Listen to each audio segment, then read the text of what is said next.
Alright, so tonight we have 300 American Bresse chicks. Well, should be about 300 in there that I got to take out and get into the brooder. They're sitting in the hatcher yet. They should be ready to go. And these are ones that we're keeping for breeding stock.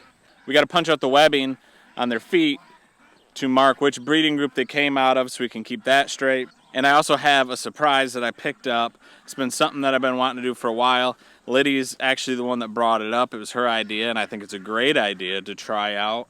And it'll be a great learning experience for all of us. But first, Nellie wants to be milked. So we're going to get Nellie into the barn, and Sadie, and Muffin, and get them milked. So when I separate the dairy cows, I usually just use one wire to keep them in because they're calm, they're used to the wire, they know everything that's going on, they've been here for a while, so they usually don't give me too much trouble. Except they're being pretty stubborn right now. But then Liddy called me and was like, hey, your cows are out in the front yard. I like how they're my cows when they're out in the front yard, but that's okay. So I was like, man, why did they get out? They usually are pretty good about all that. And when I got here, I noticed that the end of my wire fell off while I was letting the cows in. I'll be back for you, okay?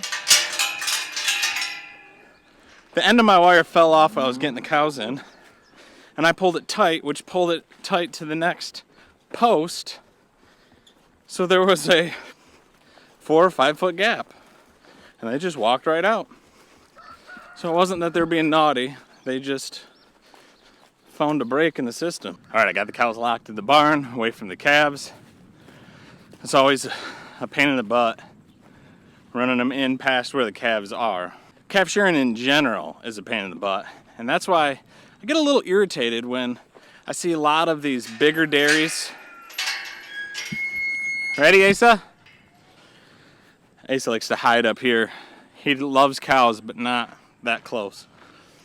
So calf shearing is a huge pain in the butt, but we do it because it's better for the calf, and it also gives us a little more freedom and leeway while we are calf shearing. Okay, you get your boots on. I'll wait. I'm waiting. I'll see a lot of posts from some of these bigger dairy influencers, whatever you want to call them, which I'm not against. I think it's a great thing, and I actually follow a lot of them. But a lot of them are always saying, well, because people get after them about taking the calf from the cow. And they say, well, it's just not safe for the calf to be with the cow, which is not true at all. As you can see here, our cows raise all of our calves. In fact, we've bought calves for our cows to raise. So there's a lot of other good reasons why traditional dairy farms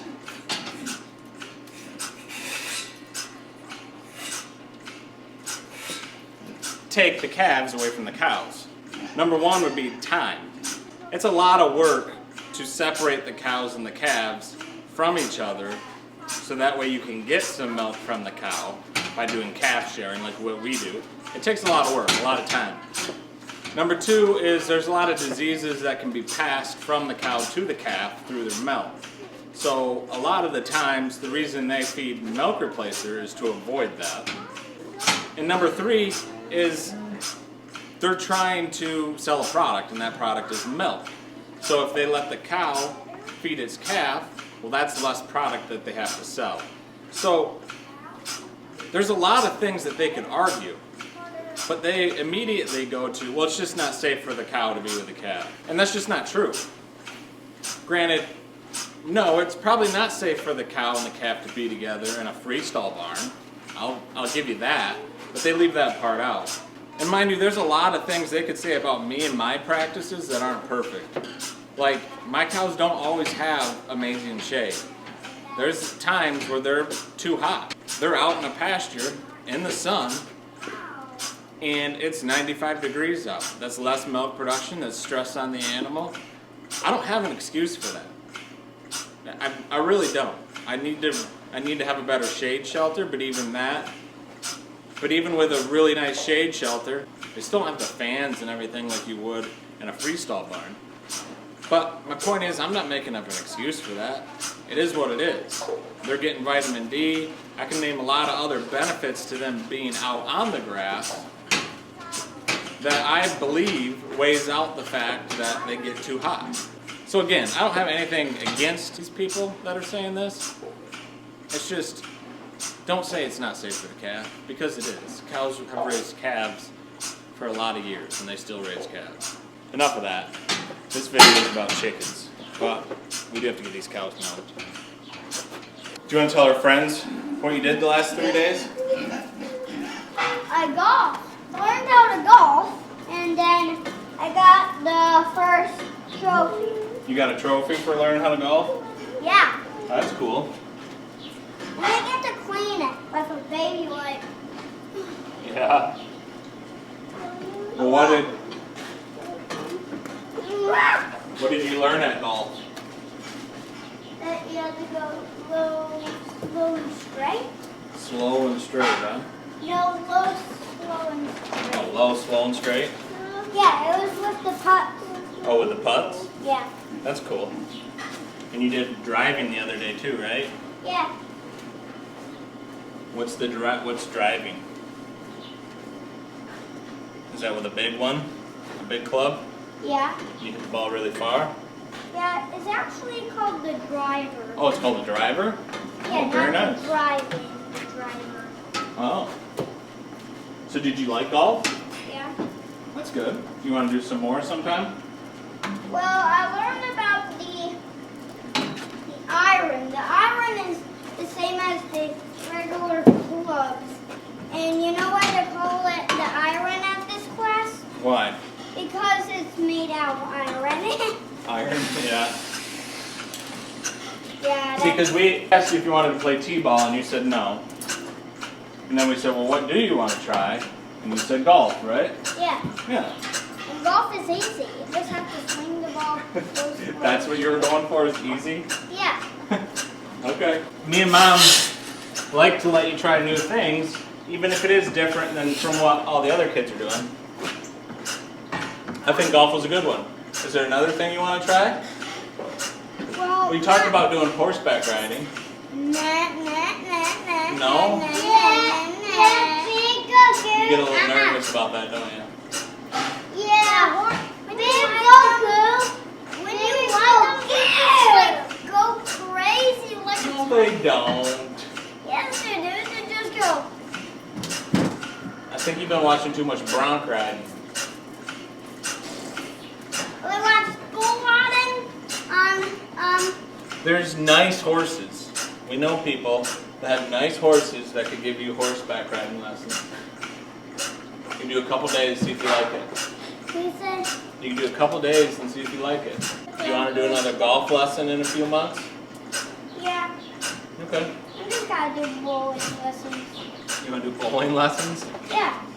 That's great. Because, look, bowling is easy. So in here's a bunch of new breeding stock for us. Just hatched out. And I'm going to go ahead and get 5 chicks out of here.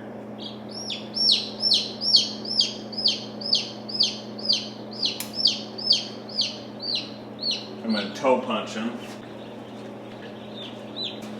So toe punching, all you're doing is you're punching the webbing in between their toes.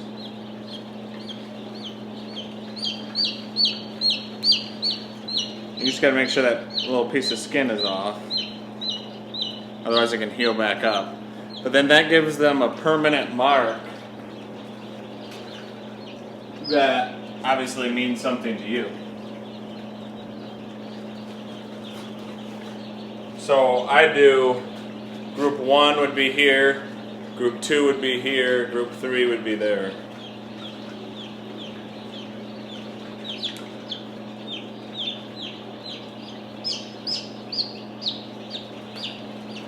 And they bleed a little bit at first, but it stops quickly. I'll go back through and do the rest of these in a little bit, and then they gotta go in the brooder. Alright, so here are my 5 American Bresse chicks right out of the incubator. And then here is something I said I would never buy again, but I did. And that is for the purpose to show everybody, and me, because I've never done it at the same time.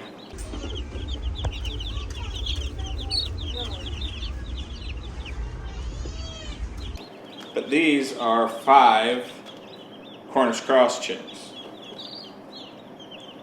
So we're going to put them in here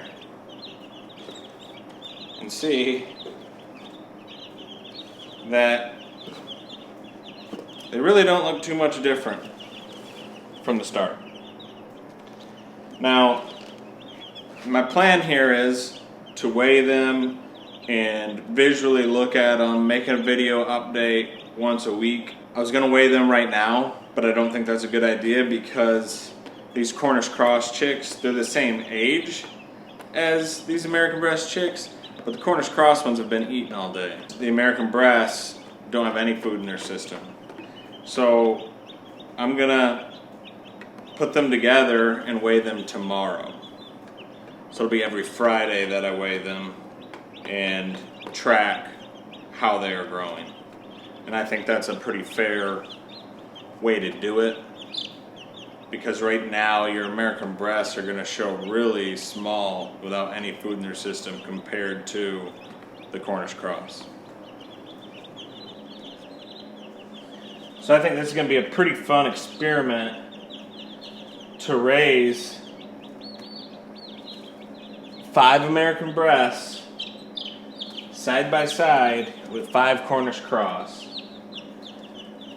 and be able to visibly see the difference. Attitude, the difference in weight gain. This is for you guys who are on the fence and want to say, should I get American Bresse or should I get Cornish Cross? I don't know if I want to try something different. This is a visual for you guys to be able to see week by week the differences. I mean, we already know that Cornish Cross, I mean, usually if I waited until a Cornish Cross was 8 weeks old, it would be too big. They would be 8 to 10 pounds dressed out. I already know that my American Bresse take 12 to 14 weeks and you get a 3 to 4 pound carcass. So we already know that. We already know that the Cornish Cross grows faster than the American Bresse. This is more to show the comparison between the two. How they act, what is the difference between weight gain, where do they separate out. We could go a little further and try to figure out which one is eating more food. I'm excited about this. Please follow us along. Be doing a video every week on this to touch base and see how they're doing, what they look like, and hopefully it helps you guys make a decision on what you want to do and how you want to go forward on your homestead and what you want to raise.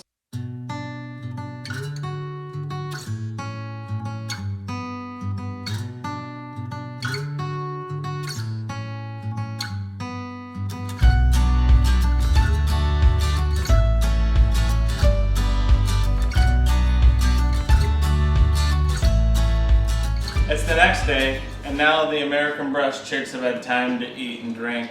So now I think it's a fair time to weigh them and get a beginning weight on both the American Bresse chicks and the Cornish Cross chicks. It's not necessarily apples to apples because the Cornish Cross have been eating for, I don't know, at least 12 more hours than the American Bresse have. A little bit of variance here in the beginning, but I think it's about as good as we're gonna get. So I got another brooder set up here, so we're gonna keep track of how much food each set of chicks eat compared to the other one. So now we gotta find our American Bresse, and you're not it. Frisky little guys. Now to lift this up. Here's one.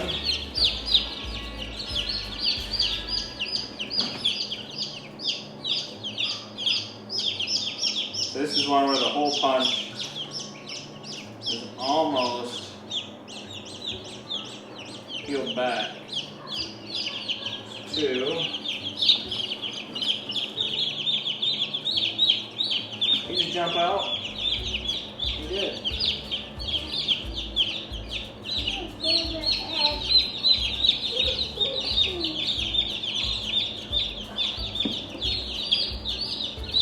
Got all the wrong ones. There's one. I can't even tell. Another one. Jump out. Another one. There's 4. Which one is it?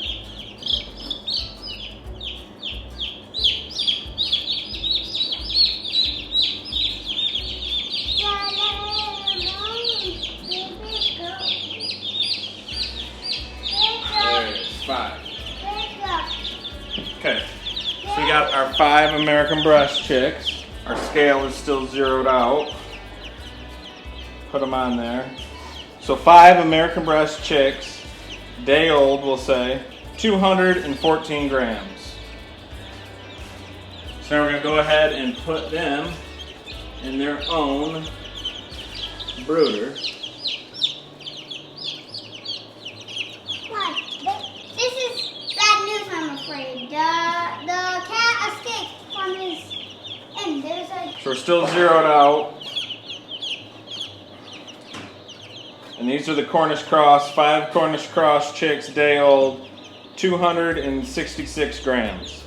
So it's a little bit more than the American Bresse, which I figured. So now we're gonna put them back in here where they were. No, I'm dead. Well, we're gonna keep them separate. Put the heat plate back.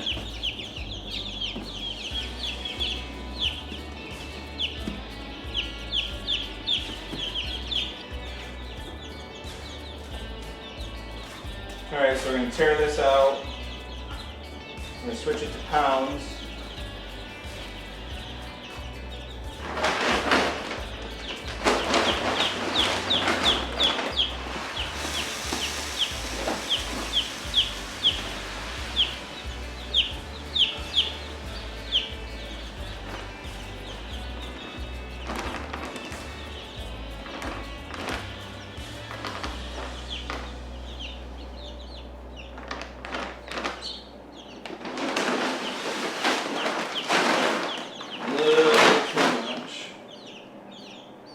There we go.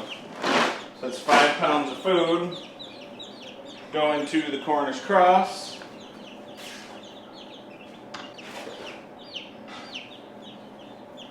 Tear that back out.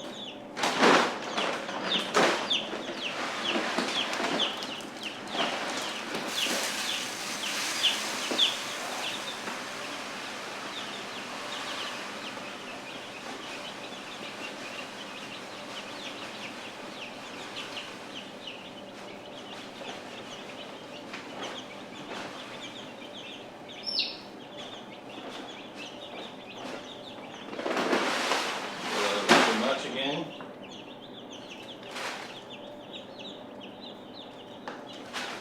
So this is 5 pounds of food going to the American Bresse. And Ace is not going to touch it, is he? No. This is our experiment, so you can't touch it. And just in case you're wondering, this is just the feed I like to use to get them started. It's a 22% meat bird feed by Kalmbach, not medicated. I don't believe in using medicated food on chicks. If chicks need medicated feed to survive, I don't want them anyway. I know that sounds harsh, but that's where I'm at with that. So please join us next week and we'll weigh the American Bresse and weigh the Cornish Cross again. See how much they gain in the first week and see how much food they eat. So real excited about that. And also we'll see visually what they look like, what they're doing, how it's going. So please hit that subscribe button so you don't miss out on the next video. Thanks for watching.